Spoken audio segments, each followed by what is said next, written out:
So, so starting with you, Lisa, how would you define imposter syndrome, and why do you feel like that, and how has it happened, and what are you doing about it? What have you done about it?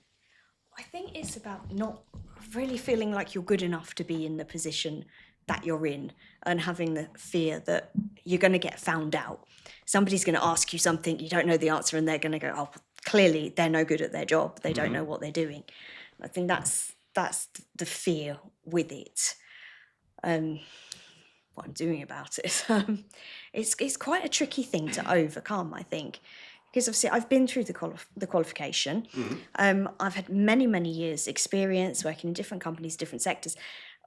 I perfectly have every right to be in the position that I am in, and I know that, and I'm more than experienced to be where I am. But it doesn't stop that little voice in the back of your head saying you're not quite good enough and you don't know what you're talking about. See, I'd flip that around and I'd say that's you, really, not taking any of this for granted, which I know, not being complacent, Yeah. which I think is something which governance people like us kind of do think about. We are aware of that. We are aware of our limitations. And it's easier to think about what you can't do rather than what you can do. But it's also quite a good discipline to have, that I'm not the finished article. I want to keep learning. I want to keep developing, because there is a lot of complacency elsewhere. And particularly within our profession as well, where things change so regularly and things do move on, and it's no good to be quoting regulations from 10 years ago when they've moved on. You Well, need exactly. to constantly be learning new things and keeping up to date with everything that's changing. And that's why, to go back to an earlier point you made, that soft skills are so important, because they don't go out of fashion or style, or they don't get outdated. Yeah. Whereas you take your point there, regulation does. The rules change, the law changes. We've been talking about some of the aspects of law changing. I mean, an example of me is that, and you might have been the same, that I started off learning the 1985 Companies Act when I was first working. Don't know whether you did. No, you did. I Really. started in 2011. All right, so okay, so you missed it, but so I started before. I was working in CoSecs before 2006, so I learned everything from the 1985 Act, all the names of the forms, or everything you had to do under that Act. And then 2006 came along, and the Act, unsurprisingly, was a phased introduction, but suddenly had the largest piece of legislation ever passed in the UK, even though it was supposed to simplify things, and suddenly I had to learn a whole new set of rules. So no more. So now you have the confirmation statement, not the Form 363. And you don't forget these things when you learn them first off. No. But anyway, so that's the point about that. But the idea is that so I could look back at a filing history for a company from when it was filing in the 90s and tell you what it was doing, but that's of limited value now, because that's a long time ago. But that has a shelf life. So you do need to be continually updating your knowledge, but not relying on that, because it will go out of date. Yeah. But I think what do you do about this? Because we all feel it, and I think what you've got to do is be as prepared as possible. So you set yourself up to succeed, because if you go into a boardroom, it's a tough place. It's not a comfortable place. You have to be at your best. You're going to be under all this scrutiny, and there are other people there. So there's a lot of ego in there. There's a lot of posturing. There's a lot of stress, a lot of tension. It's healthy tension. That's fine. But it is a place of where you've got to bring your A game. And it's easy to, and probably what we're all worried about is that one question when the chair turns to you and says, "What about this?" And you get your one shot. Yeah. And it's totally unfair. But if you get the answer wrong, then you're blown.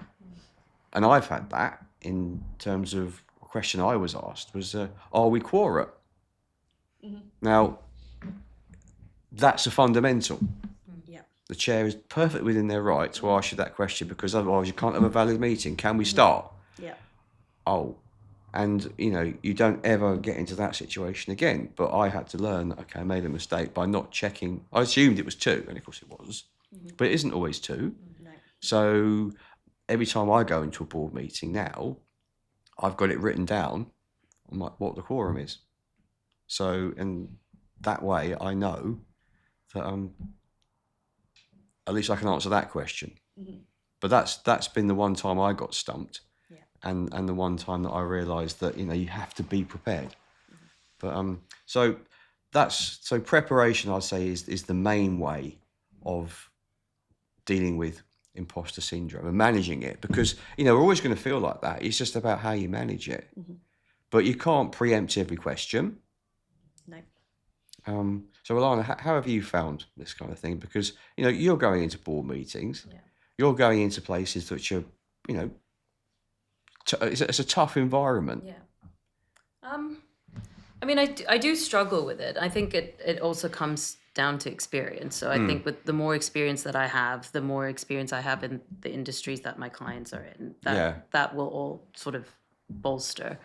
That being said, I don't think I've met a CoSec who's been completely confident in the board, or says that they've been completely confident in the boardroom. I think everybody in our industry struggles with imposter syndrome and a lack of confidence to a certain degree. And everybody's working on it by preparing before the meetings, by making sure that, you have those conversations before your meetings to know what's going on, doing your research, understanding the agenda, understanding the packs, the papers, and that kind of thing. Yeah, but it is something that I struggle with, and I'm cognizant that with time it'll get better. But you'll never conquer it. No. That's what I was saying. You only learn how to manage it and say, this is a normal part of the human condition. Yeah. This is who I am, and I'm just going to have to manage this, and I deal with it. I accept it. Yeah. But it's going to be a challenge for me, and it's going to make me feel uncomfortable and awkward from time to time. But having that ability to find peace with the situation, I think is quite important. But that does come with experience, because the last thing you want to do when you're starting off is kind of admit any vulnerability or that you're worried about things. But I think by nature, I know this is true of you, certainly true of me, we're worriers. That's what we are. Never going to stop worrying about things, but it's because we care. And if we didn't care, then it wouldn't matter. But it matters to us because we do care. And that's what is important to companies, because you need people in that room who aren't there for themselves, or aren't there for their own ego or their own personal fiefdom, but they're doing it to try and get things done properly. And that means you have to sacrifice yourself a bit, put yourself on the back seat, and and you're not worried about how you come across. We obviously are worried about how you come across, but that's not so important. You focus on the greater good. Now I can't say that every governance professional or CoSec approaches work in that way, but I think a lot of us do. Does that sound like you? Yeah, I think the position attracts a certain type of person, somebody who is a bit of a perfectionist and likes the detail. A bit. Yeah. Yeah, if I'm speaking, generically across the whole industry. Yeah, I think we are perfectionists, and that brings that degree of worry, and because we do want everything to be absolutely perfect and spot on. And I suppose to a degree you need to accept that we're all human beings, and you can't be perfect all of the time. You're always going to get some things wrong. Well, I think that is a particular unfair quirk of our profession, is that no other profession or discipline is subject to the amount of scrutiny we are. And no one else is expected to be perfect all the time. And I've often said to people that, if you send 10 emails in a day, 8 of them are probably going to be to board or senior management. Now, other people don't do that. So you have to be very, very, is this email okay to send? Or I won't send it now. I'll send it. I'll save it to the morning. Check it in the morning, because you know that if you make any mistake, it's going to be spotted, and I'll come back at you. Other people don't have that scrutiny and have to be that disciplined. So it is a bit of an unfair way of working that we find ourselves in, but it is the reality of working in governance, because you're dealing with the senior people, and most people don't. So it is something, and that does come with experience, but you have to make your peace with it, I think. And you will make mistakes. Yeah. But then comes back to that other point we were always talking about is soft skills and relationship building. If you've got a relationship with the board, which you have to do your job, then they're going to be a bit more forgiving and a bit more understanding as to why a mistake was made. But there is an unfair expectation which we place on ourselves of perfection, and it's not just about because a lot of us are Virgos. It is for other reasons too. Right, so that was imposter syndrome. It's about why am I here? Should I be here? I don't want to be here. Whatever it is. I mean, this is the point. But how do you make yourself heard in the boardroom? How do you find your voice when you realise that there's something? I mean, you can give me examples if this has happened to you where you've needed to speak up, or you thought I should say something here, but you've not done for whatever reason. Any experience of that? Because this is all part of the learning. So I'll start with you, Lisa. I think there are times in meetings, where I felt like I wanted to say something, but not really felt it was my place to do so. Probably because I was always in the meeting as the more junior person, and so I didn't feel like that was my place to say anything, because I was in the room with, say, the company secretary. Right. So I felt like I couldn't really interject. Because you'd be seen as potentially undermining your boss. Yeah. Or heaven forbid, actually being wrong, which is the other thing which does hold us back. But from my experience, from what I've found is sometimes think I should say something now, but then you've got a room full of people and the conversation moves on and you lose the moment. So that's difficult now. So I mean, there's an argument that with the move to virtual meetings now, which are now supposed to be more democratic, in that you can put your hand up. So if you don't have to shout loudest. You should, if it's properly chaired, the chair should spot that there's someone's raising their hand. But it doesn't always happen. But that should also happen in physical meetings as well, don't you think? The chair should kind of get the idea that somebody is looking to interject. Yes, that's a skill that a chair should have. But the chair may lack that skill, or the chair may be looking over here, and you're there. This is the problem, isn't it? And you just lose the moment because the conversation goes on. So I think that's. I've been there, and it sounds like you have as well. Yeah. But it's a case of losing the moment. So, Ilana, any from your point of view? Yeah, I mean, I was in a nominations committee meeting, and they were talking about setting up a committee. And in my mind, I was like, but they don't have the authority to do that. They can nominate members to the committee, but they themselves cannot decide to create this committee. Create the committee. Yeah. That's a job for the board. But they were just talking with such certainty that I was like, oh no, of course I'm wrong. Yeah. And then when I went back and looked at their articles and the terms of reference, and I was like, no, I should have said something, and I don't know why I didn't. And the chair of the board was in that committee as well. So all these things just make you feel like, oh, I'm pretty sure I'm right about this, but. So what did you do?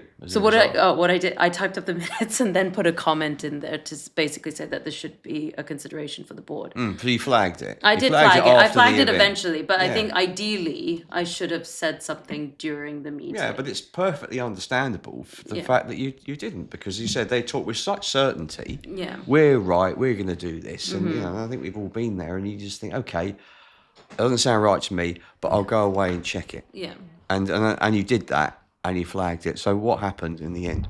In the end, I still haven't heard back from them. Okay, right, fine. So this is on, TBC, but this is ongoing, and so this is a real live issue. Yeah, you flagged it to the chair. Now they say, no, okay, they can't do this. Don't have the power to do it. Yeah. So but then this is how it should be done.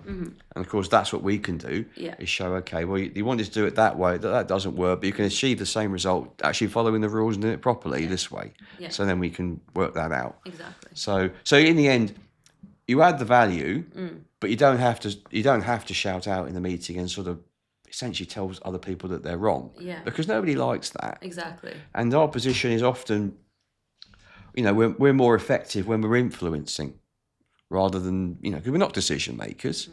We're not going to, we don't want to come across as people who say no.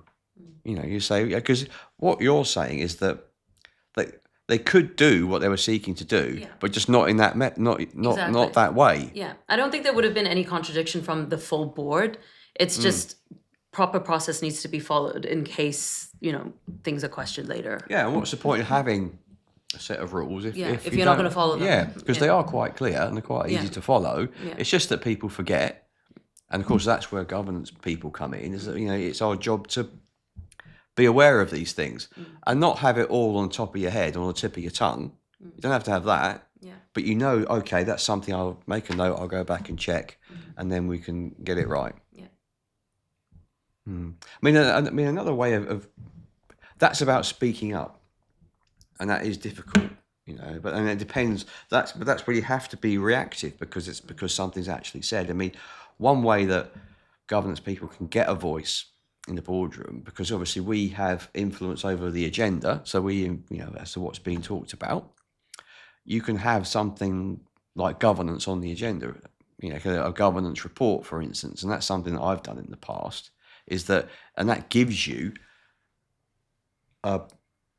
it's an open invitation to actually say something because you've got on your agenda item 7 or whatever. So when a chair will say, "Okay, over to you," even if it's just we noted your report and answer any questions or whatever, but at least you've got that opportunity to say something, and you can also introduce something there. But to actually have a formal slot like other people have got, that is useful, and that does get you talking. It does give you, and it will raise your profile in the boardroom if that's appropriate to you and if that's what you want to do. But I think to have a more fulfilling career, and people do need, and we need to start talking about governance more, about what we do, it's just as legitimate to have that on a board meeting agenda as it is for, the sales report or the marketing report, whatever it is, the HR report. No one complains about those things, but what I don't understand why governance is seen as the poor relation. But there are always things to talk about because the whole point of a board meeting is governance in action, and the people doing that should want to be thinking about how to do it better, and giving the person who is the governance champion an opportunity to be that, to fulfill that role, not just be completely reactive all the time. Yeah.